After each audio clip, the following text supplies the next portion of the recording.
నమస్కారం. టీవీ3 న్యూస్ వార్తలకు స్వాగతం. ముందుగా వార్తల్లోని ముఖ్యాంశాలు. నార్వేతో ద్వైపాక్షిక సంబంధాలపై ప్రధాని మోదీ చర్చలు, వాణిజ్య సాంకేతిక రంగాలపై కీలక చర్చ, ప్రపంచ శాంతి కోసం పనిచేయాలని నిర్ణయం, 43 ఏళ్ల తర్వాత ప్రత్యేక నార్వే పర్యటన.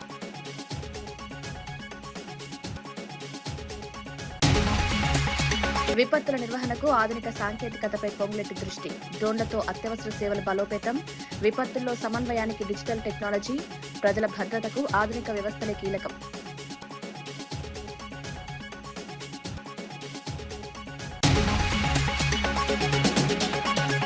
మంత్రి టీజీ భరత్ పై బైరెడ్డి సిద్ధార్థరెడ్డి ఆరోపణలు, విమర్శించే వారికి బహుమతులు, నిజాలు బయటపెడితే మళ్లించే ప్రయత్నాలని వ్యాఖ్య, ప్రజల ముందే వాస్తవాలుంచుతామన్న బైరెడ్డి.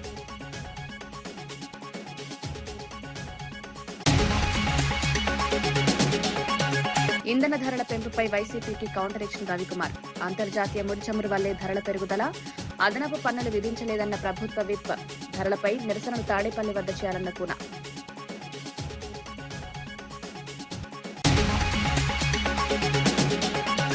భగీరథ్ అంశంపై బీఆర్ఎస్ తీరును తప్పుబట్టిన రామచందర్, భగీరథ్ పారిపోలేదని స్పష్టం చేసిన రామచంద్రరావు, బీఆర్ఎస్ రాజకీయ లబ్ధి కోసమే అంశం వాడుతోందన్న ఆరోపణ, ప్రజలు వాస్తవాలు అర్థం చేసుకుంటారన్న రామచందర్.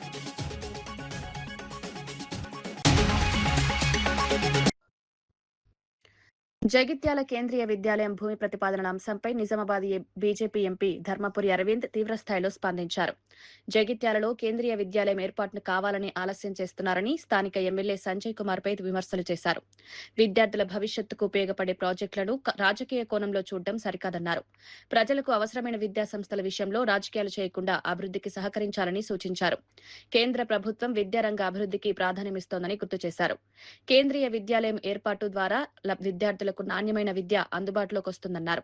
ప్రజల ప్రయోజనాలకు సంబంధించిన అంశాల్లో ఆలస్యం చేయకుండా నిర్ణయాలు తీసుకోవాలని అరవింద్ డిమాండ్ చేశారు. రాజకీయంగా నగ్నంగా చేసే వరకు ఆయన క్యారెక్టర్ని, కమర్షియల్ కరప్ట్ నేచర్ని పూర్తిగా జగిత్యాల ప్రజల ముందు నిలబెట్టే వరకు ఊకునేది లేదు. ఈ గొట్టంగాడు పోయి తెచ్చిండు. ఇగో జగిత్యాల ప్రజలకు ముందర ఈయన తెచ్చిన జీవో దించేస్తున్నాను. 2 ఎకరాలు ఉంది ఇలా. 2 ఎకరాలు కేంద్రీయ విద్యాలయం తీసుకోదు, జగిత్యాలలో తీసుకోదు.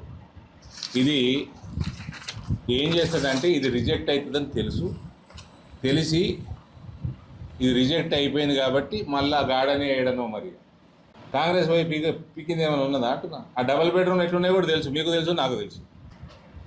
మీ ఎస్పీ దగ్గరకు వస్తా. ఇవన్నిటికీ పర్మిషన్ ఎట్టిచ్చింది మీ డిపార్ట్మెంట్? సేమ్ చౌరస్తా, అదే చౌరస్తా కదమ్మా ఇది, తహసీల్ చౌరస్తానా ఏంది ఎట్టిచ్చారు? టీఆర్ఎస్ ప్రభుత్వం ఉంటే టీఆర్ఎస్ ఇస్తారు, కాంగ్రెస్ ప్రభుత్వం ఉంటే కాంగ్రెస్ ఇస్తారు. నువ్వు నౌకరీ ఎక్కడికి తెచ్చుకున్నావు? యాద లేదా? యాద చేసినా మొన్న. ఏవి మరవము, ఏది మరచేది ఉండదు. ఎస్పీ గారికి మర్యాదగా బాగానే పెట్టినా ఉన్నా. ఈరోజు గుర్తుంటుంది కూడా ఆయనకి జీవితాంతం. డ్యూటీ న్యూట్రల్గా చేసుకోండి, ఇంపార్షియల్గా చేసుకోండి, అయితే మర్యాద దక్కుతుంది. ఐపీఎస్లు చదువుకొని పాస్ అయ్యి కాంగ్రెస్ పార్టీ రంగు పూసుకొనికే కాదు, ఏ లెక్కతోటి నువ్వు ఇలా పర్మిషన్ రిజెక్ట్ చేసినావు? టెంట్లు వేయనియావా? కాంగ్రెస్ వానికి ఎట్లా వేయనిచ్చినావు? బీఆర్ఎస్ వానికి ఎట్లా వేయనిచ్చినావు? ఇష్టం ఉండట్టు ఈడ్చేస్తారా మహిళల్ని? ఇవన్నిటికి ఆన్సర్ ఇవ్వాలి బిడ్డ. నువ్వు ఆగు, 4 రోజులు ఆగు, ఇవన్నిటికి ఆన్సర్ ఇవ్వాలి. ఎట్లా రిజెక్ట్ చేసినావు? మీ డిపార్ట్మెంట్ ఇంతకుముందు ఎట్లా ఇచ్చింది? ఎట్లా టెంట్లో ఏనిచ్చింది ఇంతకుముందు? అన్నిటికీ జవాబులు ఇవ్వాల్సి వస్తుంది. సో సంజయ్ కుమార్, అరవింద్ ధర్మపురి రాజకీయం ఇప్పుడు చూస్తావు ఇరక్కెళ్ళి. బండి భగీరథ్ వ్యవహారంపై తెలంగాణ బీజేపీ అధ్యక్షుడు రామచంద్రరావు స్పందించారు. భగీరథ్ పారిపోలేదని, స్వయంగా లొంగిపోయాడని స్పష్టం చేశారు. ప్రస్తుతం బెయిల్ ప్రక్రియ కొనసాగుతోందన్నారు. బండి సంజయ్ ఎలాంటి తప్పు చేయలేదని, ఒకవేళ పార్టీ నిబంధనలకు విరుద్ధంగా వ్యవహరిస్తే చర్యలు తీసుకుంటామని పేర్కొన్నారు. కుటుంబ సభ్యులు తప్పు చేస్తే చట్ట ప్రకారమే విచారణ జరుగుతుందన్నారు. ముందస్తు బెయిల్ తీసుకోవడం ప్రతి ఒక్కరికి ఉన్న చట్టబద్ద హక్కు అని వివరించారు. బీఆర్ఎస్ కు వేరే పనిలేనట్లుగా ఈ అంశాన్ని రాజకీయంగా వాడుకుంటోందని ఆరోపించారు. శిక్ష పడుతుందా చేస్తుందా కోర్టు క్లాస్ ఉంది. మరి బండి సంజయ్ గారు తప్పు చేసి ఉంటే his party will definitely take action against him. కానీ బండి సంజయ్ గారు తప్పు చేయలే.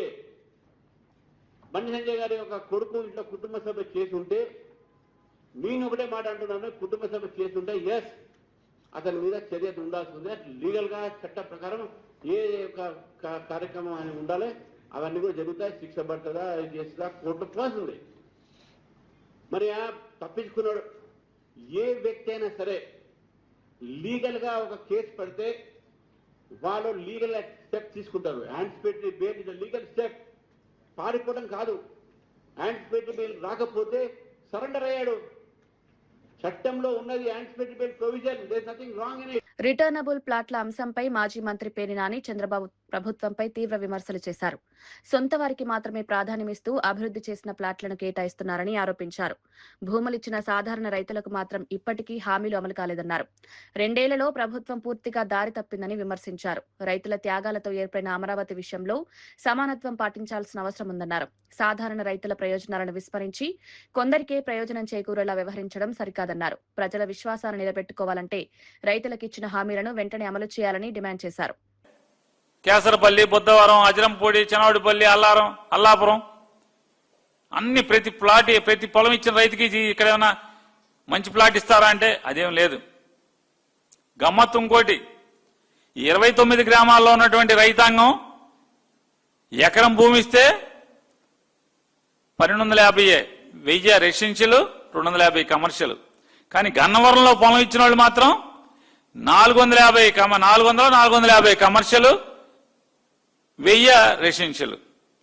1000 రెసిడెన్షియల్, 400 చిల్లరేమో కమర్షియల్.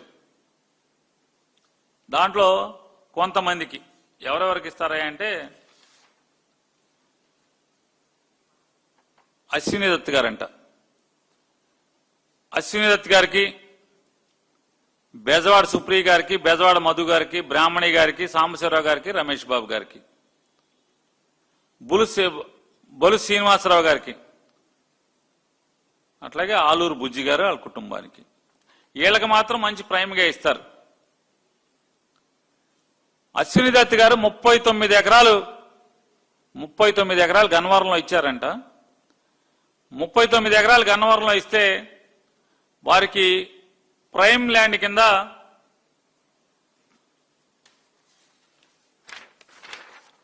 కమర్షియల్ 5940 గజాలు ఎత్తి చూపిస్తే అటు వీడియో పీకేయండి, నానిగడి వీడియో పీకేయండి. పోలీసుని ఎస్ఐ గారు కొట్టేస్తాడు వెంటనే.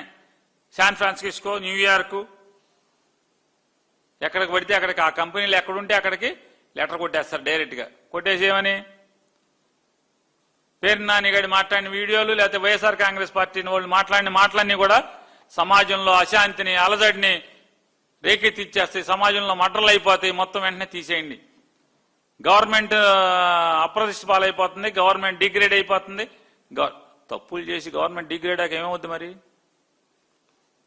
తప్పులు చేసి డిగ్రేడ్ అవ్వక ఏమవుతుంది అంటున్నా. 24 నెలలు గడవలేదు,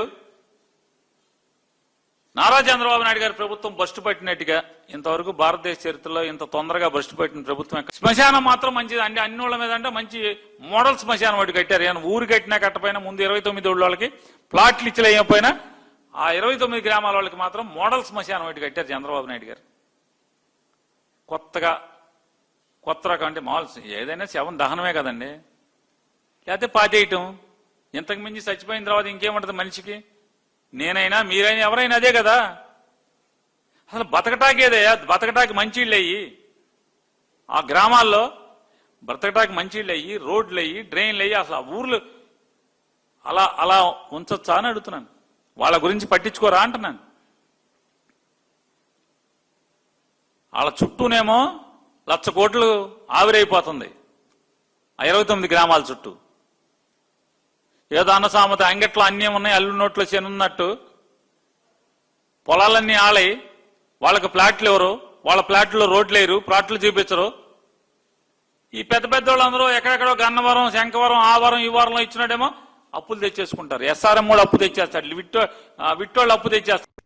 ఆంధ్రప్రదేశ్లో ఓటర్ల జాబితా ప్రత్యేక సవరణ కార్యక్రమం జూన్ 15 నుంచి ప్రారంభం కానుంది. జూన్ 15 నుంచి జూలై 14 వరకు ఇంటింటి సర్వే నిర్వహించనున్నట్లు వెల్లడించారు. అనంతరం జూలై 21న ముసాయిదా ఓటర్ల జాబితా విడుదల కానుంది. అభ్యంతరాలు స్వీకరించి పరిశీలించిన తర్వాత సెప్టెంబర్ 22న తుది జాబితా ప్రకటించనున్నారు. ఈ ప్రక్రియలో బూత్ లెవెల్ ఏజెంట్లు కీలక పాత్ర పోషిస్తారని తెలిపారు.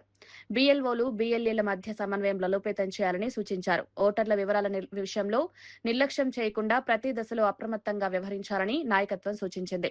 వెయిట్ చేయని అవసరం లేకుండా ముందే ఇప్పుడే రేపు పోయి ముందు BLOతో కూర్చొని ఇప్పుడు ఆల్రెడీ దీనివల్ల ఒక ఐడియా వచ్చింది. ఏది మనం ఏజ్ రీత్యా చూస్తే కొన్ని సర్టన్ నేమ్స్ 1000 మందిలో 50 మందో 100 మందో 150 మందో 41 ఉండకపోవచ్చు.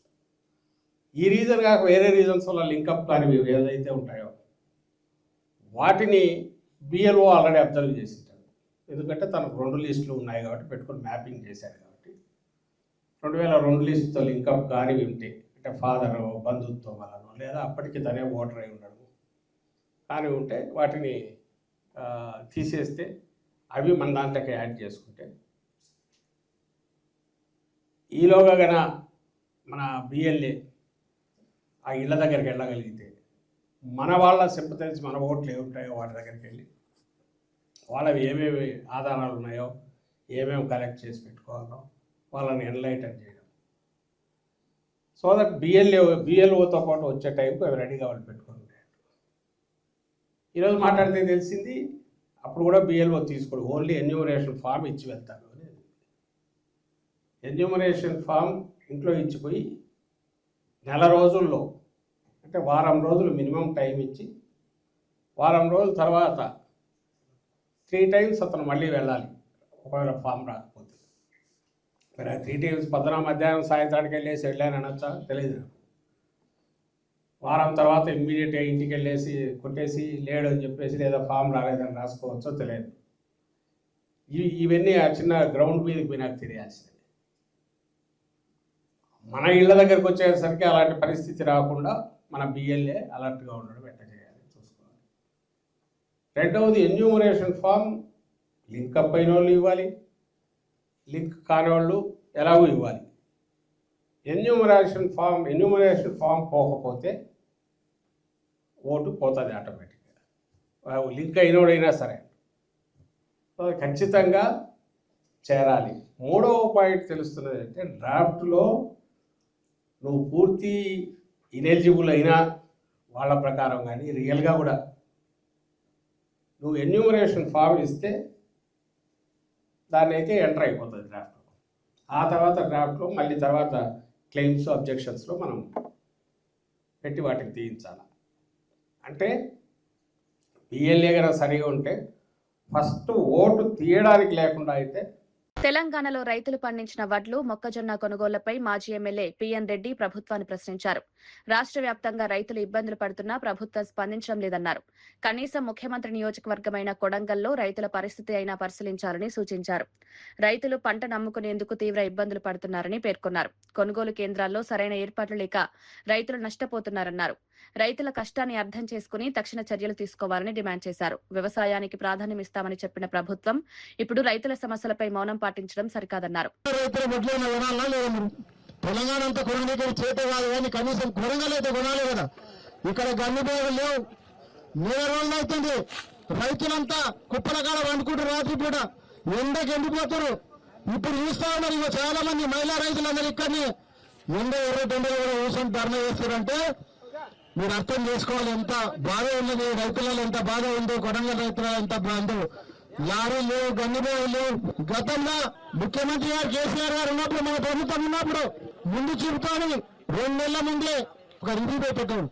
ఒక వరి పంట వస్తుందంటే, వరి ధాన్యం వస్తుందంటే 2 నెలల ముందు ఈరోజు రివ్యూ పెట్టి ఎంత ధాన్యం వస్తుంది, ఎంత గన్ని బ్యాగులు అవుతాయి, ఎన్ని లారీలు పడతాయని ముందే రివ్యూ పెట్టి బ్రహ్మాండంగా ప్లాన్ చేసి ఈ గన్ని బ్యాగులు కూడా కలకత్తాకి వెళ్ళి బీహార్కి వెళ్ళి ట్రైన్లలో తెప్పించేటోడు కేసీఆర్ గారు, బయట రాష్ట్రాలకి వెళ్ళి తెప్పించి సంచరించేటోడు. అట్లాంటి పాలన కేసీఆర్ గారు చేస్తే కనీసం రివ్యూ కూడా చేయలేదు దద్దమ్మ ముఖ్యమంత్రి రేవంత్ రెడ్డి గారు. ఈ రోజు రైతులకు గన్ని బ్యాగులు ఇవ్వాలంటే ఒక్కొక్కరు సంచికి 50 రూపాయలు తీసుకుంటున్నారు. రైతుల తన 50 రూపాయలు తీసుకొని సంచి ఇస్తున్నారు. ఈ రోజు ఒక పళ్ళ క్వింటాలకు 6 నుంచి 10 కిలోలు కట్ చేస్తా ఉన్నారు. 10 కిలోలు కట్ చేస్తున్నారు. మరి అధికారులు రైస్ మిల్లర్లు కుమ్ముకయ్యరా, కాంట్రాక్టర్లు కుమ్ముకయ్యరా, ప్రభుత్వము లేదా తిరుపతి రేవంత్ రెడ్డితో రైస్ మిల్లర్లు కుమ్ముకయ్యరా, కాంట్రాక్టర్లు కుమ్ముకయ్యరా, ఎవరు కుమ్ముకయ్యరో తెలంగాణ ప్రజలకు కొడంగల్ రైతులకు సమాధానం చెప్పాలి. 10 కిలోలు తీస్తా ఉన్నారు ఒక్కొక్క తరుగు అని చెప్పి ఆలయాలు పండించి కష్టపడి పండించిన రైతు దగ్గర 10 కిలోలు ఒక క్వింటాల్ 10 కిలోలు కట్ చేస్తా ఉన్నాడు. రాష్ట్రంలో రైతుల పరిస్థితి ఆందోళనకరంగా మారిందని మాజీ మంత్రి సబితా ఇంద్రారెడ్డి అన్నారు. పంట అమ్ముకునే పరిస్థితి లేక రైతులు ఇబ్బందులు పడుతున్నారని పేర్కొన్నారు. ఇప్పటి వరకు వడ్లు, మొక్కజొన్న కొనుగోళ్లపై ప్రభుత్వం సమీక్ష కూడా నిర్వహించలేనిదని విమర్శించారు. పంట సాగు దిగుబడులపై ప్రభుత్వానికి స్పష్టమైన అంచనాలు లేవని ఆరోపించారు. ముఖ్యమంత్రి నియోజకవర్గం కొడంగల్లోనే పరిస్థితి తీవ్రంగా ఉంటే రాష్ట్ర వ్యాప్తంగా రైతుల పరిస్థితి ఎలా ఉంటుందో అర్థం చేసుకోవచ్చన్నారు. రైతుల సమస్యలు పరిష్కరించకపోతే ఆందోళనలు మరింత పెరుగుతాయని హెచ్చరించారు. కనీసం సంచులు ఇవ్వలేదని దగ్గరకు వచ్చినాక ఏం చెప్పారంటే ఈ రోజు కొన్ని సంచులు వచ్చినాయి, దౌలతాబాద్ లో ధర్నాన్ని కాబట్టి రైతుల మీద తీసుకొని పోయినామని. సంతోషం. ఒక్క కొడంగల్ నియోజకవర్గానికి 27 లక్షల గన్ని బ్యాగులు సంచులు అలాట్ చేసినామన్నారు కదా, మరి రైతులకు ఎందుకు కష్టం వస్తుంది? ఈ రోజు చూస్తే 20,000 40,000 బస్తాలు ఇచ్చిందట. కొన్ని బస్తాలన్నా ఫ్రీగా ఇస్తుందంటే లేదు. కేసీఆర్ ఉన్నప్పుడు ఫ్రీగా బస్తాలు ఇస్తుంది. ఇప్పుడు 50 రూపాయలు బస్తాకి అంటే 5,000 పెడితే గానీ 100 బస్తాలు ఇస్తలేరట. ఎందుకు రైతులు దానికి పే చేయాలనేది దయచేసి రేవంత్ రెడ్డి గారు ఒకసారి ఆలోచించండి. ముఖ్యమంత్రి గారు ఎన్నికల కన్నా ముందు ఎన్నో హామీలు ఇచ్చినాడు. అవి సాధ్యం కాదని తెలిసిన కేసీఆర్ గారిని ఎట్లా బదలాం చేయాలని ఆలోచనతో, రైతులను ఎట్లా మోసం చేయాలని ఆలోచనతో ఎన్ని హామీలు ఇచ్చినా మనం అందరం చేస్తున్నాం. ఇదే కాకుండా తూకం చేస్తున్నప్పుడు క్వింటాల్ కి 13 కిలోల ధాన్యం తీస్తుందని చెప్తా ఉన్నారు. 10 కిలోలు వీళ్ళు తీస్తే 3 కిలోలేమో రైస్ మిల్స్ వాళ్ళు తీస్తున్నారు. 13 కిలోల తరుగు తీస్తుందని చెప్తా ఉన్నారు. రేవంత్ రెడ్డి గారికి ఏమో సంచులకి డబ్బులు ఇవ్వాలి, అక్కడేమో తరుగు తీయబట్టి రోడ్ల మీద ఎండబెట్టి అవి ఊడ్చి చేసే లోపలనే అలా ఆడ కొంత పోతా ఉంటాయి. వర్షం వస్తే అడ్డుపోతా ఉంది. హమాలీలకు సంబంధించి కూడా ఇబ్బంది, లారీలు రావు. మరి రైతు ఏం చేయాలో ఒకసారి చెప్పాల్సిన అవసరం ఉంది రేవంత్ రెడ్డి గారికి. ఎందుకంటే కొడంగల్లోనే ఈ పరిస్థితి ఉంటే రాష్ట్రంలో పరిస్థితి ఏంటి? ఇప్పుడు ఒక రైతు ఇచ్చాడు నాకు. పెట్రోల్, డీజిల్ ధరల పెంపుపై ప్రభుత్వ విప్ కూర రవికుమార్ స్పందించారు. అంతర్జాతీయంగా ముడి చమురు ధరలు పెరగడం వల్లే ధరలు పెరిగాయన్నారు. రాష్ట్ర ప్రభుత్వం ఒక్క పైసా కూడా అదనపు పన్ను విధించలేదని స్పష్టం చేశారు. వైసీపీ హయాంలో వ్యాట్, రోడ్ సెస్ పేరుతో భారీగా ధరలు పెంచారని విమర్శించారు. ప్రస్తుతం రాష్ట్రంలో ధరలు ఎక్కువగా ఉండడానికి గత ప్రభుత్వ విధానాలే కారణమన్నారు. ధరల పెంపుపై ఆందోళనలు చేయాలనుకుంటే తాడేపల్లి వద్ద చేయాలని సూచించారు. ప్రజలను తప్పుదారి పట్టించే ప్రచారాల కంటే వాస్తవాలు తెలుసుకోవాలని కూన రవికుమార్ పేర్కొన్నారు. వాస్తవం. ఈరోజు డాలర్ మారకం విలువ ప్రభావం కూడా ఇంధన ధరల మీద పడతా ఉంది. కానీ ఈరోజు ఫేక్ ప్రచారాలకు అలవాటు పడినటువంటి వైఎస్ఆర్సీపీ పార్టీ సోషల్ మీడియాలో అబద్ధాలను ప్రచారం చేయడంలో వైసీపీ పార్టీ దివాలా కోరు రాజకీయాలకి ఇంతకన్నా నిదర్శనం ఇంకేమీ లేదని కూడా ఈ సందర్భంగా తెలియజేస్తా ఉన్నాను. అధికారంలో ఉన్నప్పుడు పన్నులు మాత్రం మోయించావు, ప్రజలపైన పన్నులు వర్షం కురిపించావు. ఇప్పుడేమో ప్రజల పక్షాన మాట్లాడుతున్నట్టు రాజకీయ కపటత్వానికి పరాకాష్ఠగా ఉంది అని చెప్పి ఈ సందర్భంగా తెలియజేస్తున్నాను. 5 సంవత్సరాల పాటు ఒక్క ఛాన్స్ అని అధికారంలోకి వచ్చి 5 సంవత్సరాల పాటు ప్రజల రక్తాన్ని పీల్చి పిప్పి చేసి ఇప్పుడు నీతులు చెప్తా ఉంటే నీ మాటలు నమ్మే స్థితిలో ఎవరైనా ఉన్నారా అని చెప్పి నేను జగన్మోహన్ రెడ్డి గారిని సూటిగా ప్రశ్నిస్తాను. కర్నూలు రాజకీయాల్లో వైఎస్ఆర్సీపీ యువనేత బైరెడ్డి సిద్ధార్థరెడ్డి చేసిన వ్యాఖ్యలు చర్చనీయాంశంగా మారాయి. మంత్రి టీజీ భరత్ పై ఆయన తీవ్ర ఆరోపణలు చేశారు. తనను విమర్శించే వారికి, సోషల్ మీడియాలో తనపై పోస్టులు చేసేవారికి ప్రత్యేక బహుమతులు ఇస్తున్నారన్నారు. తనకు అసెంబ్లీ టికెట్ రాలేదని వ్యాఖ్యానించడం విడ్డూరంగా ఉందన్నారు. ఎమ్మెల్యే కావాలనే కోరిక తనకంటే మంత్రికి ఎక్కువగా ఉందేమోనని కౌంటర్ ఇచ్చారు. ఆత్మహత్య చేసుకున్న సతీష్ కుటుంబానికి ఏ ఫార్మా కంపెనీ నుంచి డబ్బులొచ్చాయో బయటపెట్టేందుకు సిద్ధంగా ఉన్నానన్నారు. నిజాలు బయటపెడితే వాటిని మళ్లించే ప్రయత్నాలు జరుగుతాయని ఆరోపించారు. ఉద్దేశంతో మేము ఆ రోజు ధర్నా చేయడం జరిగింది. అంతేకాకుండా బాలు అనే పిల్లోడి పైన పోలీసుల వేధింపులు ఆగాల అనే ఉద్దేశంతో మేము ధర్నా చేసినాం. అంతేకాకుండా 3వ పట్టణ సిఐ గారి పైన చర్యలు తీసుకోవాలనే ఉద్దేశంతో మేము కలెక్టర్ ఆఫీస్ దగ్గర ఈ నెల 14వ తేదీన ధర్నా చేయడం జరిగింది.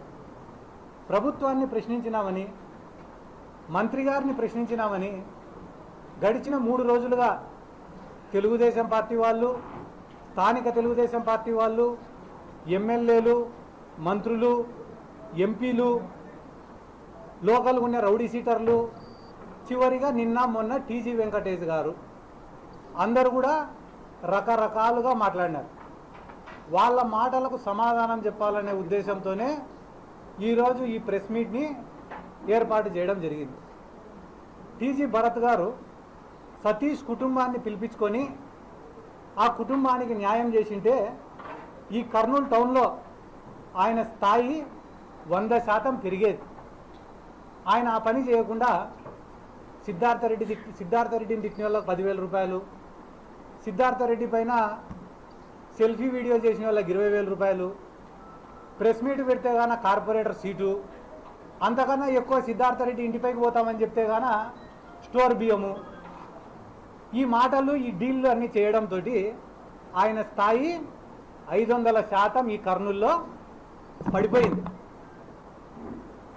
నేను అడిగిన ప్రశ్న ఏంది, వాళ్ళని సతీష్ అనే కుటుంబానికి ఒక దళిత పిల్లోడికి న్యాయం చేయమని నేను అడిగితే ఆయన ప్రెస్ మీట్ పెట్టి చెప్పిన మాట ఏమో తెలుసా? సిద్ధార్థ, నువ్వు టికెట్ తెచ్చుకో, 3 ఎలక్షన్లు చేసినావు, 3 ఎలక్షన్లు చేసినా కూడా నీకు ఏ పార్టీ టికెట్ ఇవ్వాలి అని మాట్లాడుతున్నాడు ఆయన. భరత్ గారు, మీ వయసు ఎంత సార్? 50 సంవత్సరాలు. మీరు ఎమ్మెల్యే అయింది ఏ వయసులో? తెలంగాణలో విపత్తుల నిర్వహణ వ్యవస్థను మరింత బలోపేతం చేసేందుకు రాష్ట్ర ప్రభుత్వం ఆధునిక సాంకేతికతను అందుబాటులోకి తీసుకురానుంది. మంత్రి పొంగులేటి శ్రీనివాసరెడ్డి ఈ విషయాన్ని ప్రకటించారు. సహజ విపత్తుల సమయంలో అత్యవసర పరిస్థితులను వేగంగా ఎదుర్కొనేందుకు ఆధునిక పరికరాలు ఉపయోగించనున్నట్లు తెలిపారు. డ్రోన్లు, డిజిటల్ కమ్యూనికేషన్ వ్యవస్థలు, అంతర్జాతీయ ప్రమాణాల సాంకేతికతను ప్రవేశపెట్టనున్నట్లు వెల్లడించారు. అత్యవసర సేవల మధ్య సమన్వయాన్ని మెరుగుపరచడం ప్రధాన లక్ష్యమన్నారు. విపత్తుల సమయంలో ప్రాణ నష్టం, ఆస్తి నష్టాన్ని తగ్గించే దిశగా చర్యలు చేపడుతున్నారు పేర్కొన్నారు.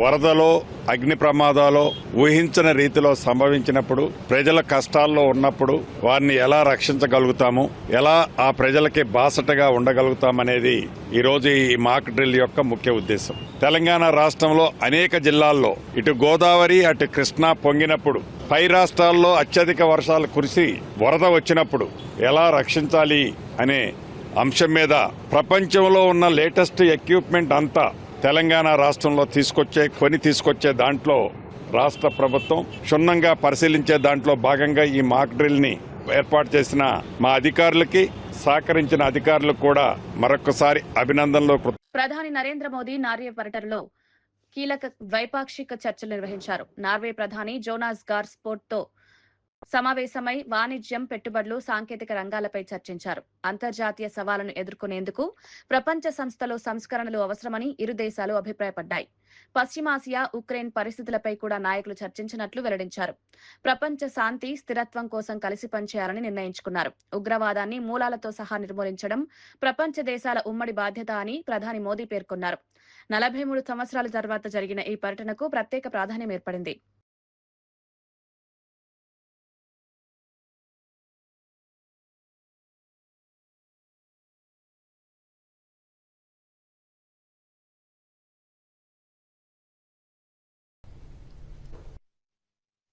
फ्रेंड्स, भारत और नॉर्वे दोनों रूल्स बेस्ड ऑर्डर, डायलॉग और डिप्लोमेसी में विश्वास रखते हैं. हम एकमत है कि मिलिट्री कॉन्फ्लिक्ट से किसी भी मुद्दे का समाधान नहीं निकल सकता.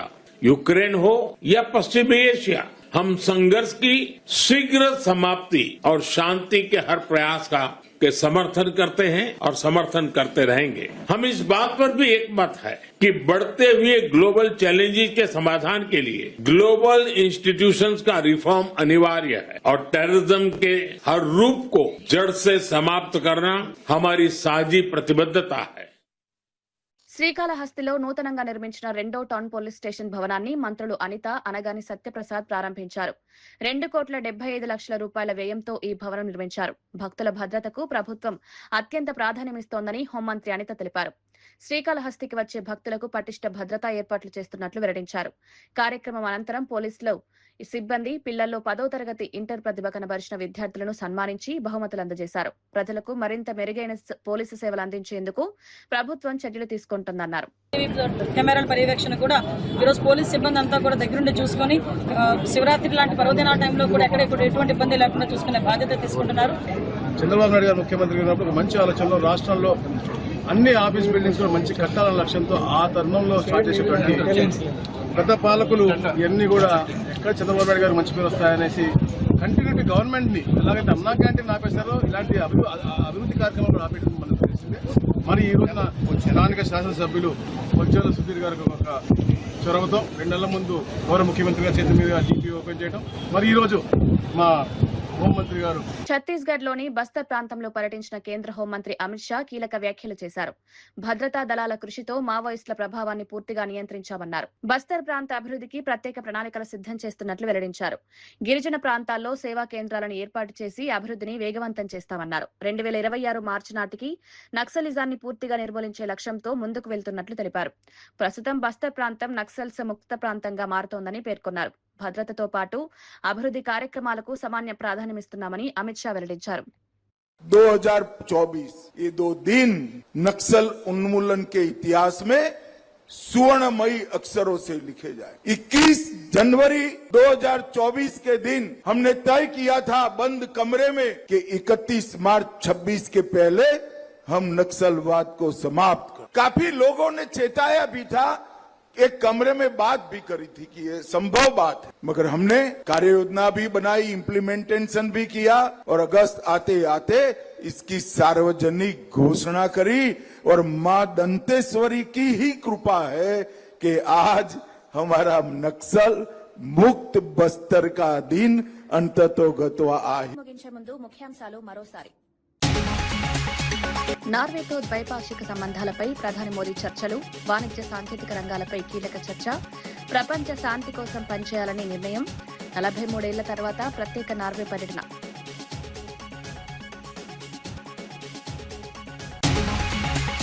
విపత్తుల నిర్వహణకు ఆధునిక సాంకేతికతపై పొంగులెట్టి దృష్టి, డ్రోన్లతో అత్యవసర సేవలు బలోపేతం, విపత్తుల్లో సమన్వయానికి డిజిటల్ టెక్నాలజీ, ప్రజల భద్రతకు ఆధునిక వ్యవస్థలే కీలకం.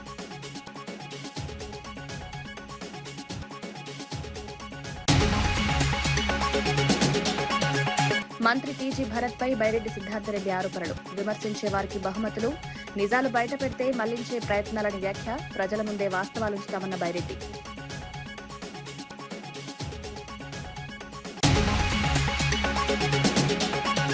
ఇంధన ధరల పెంపుపై వైసీపీకి కౌంటర్ ఇచ్చిన రవికుమార్, అంతర్జాతీయ ముడి చమురు వల్లే ధరల పెరుగుదల, అదనపు పన్నులు విధించలేదన్న ప్రభుత్వ విప్, ధరలపై నిరసనలు తాడేపల్లి వద్ద చేయాలన్న కూన.